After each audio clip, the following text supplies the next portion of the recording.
राजकारणात आल्यापासून मी कोणताही पक्ष बदललेला नाही, पार्टी बदललेली नाही. अगदी पहिल्या दिवसापासून राज्याची जनता हाच माझा पक्ष राहिलेला आहे. मी पूर्वी जनतेचाच होतो, आजही जनतेचाच आहे. मी जे काही करतो त्यामध्ये जनतेच्या हिताचाच विचार करतो. राज्यातील जनतेच्या विकासाच्या चाकाला अधिक गती कशी देता येईल याचाच विचार माझ्या डोक्यात कायम सुरू असतो. राजकारणात आलं म्हणजे विरोध तर होणारच. जो जास्त काम करतो त्याला तर थोडा जास्तच विरोध होतो आणि सहन पण करायला लागतो. म्हणूनच माझ्यावर मधल्या काळामध्ये भ्रष्टाचाराचे खोटे नाटे आरोप केले गेले. माझ्यावरील भ्रष्टाचाराचा एकही आरोप आजपर्यंत सिद्ध झालेला नाही, ना भविष्यात होईल.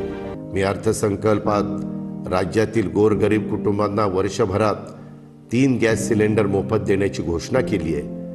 त्या बदल्यात मला शिव्या शाप मिळत आहेत. माझा दोष फक्त इतकाच की मी शेतकऱ्यांची दुःख आणि वेदना समजून घेतल्या आणि सरकारी योजनांच्या माध्यमातून त्यांच्या दुःखावर फुंकर घालण्याचा प्रयत्न केला. अर्थसंकल्पात आम्ही 44 लाख शेतकऱ्यांचं वीज बिल माफ केलंय. हे सहन होत नाही म्हणून विरोधकांनी मला शिव्या द्यायचं ठरवलेलं दिसतंय.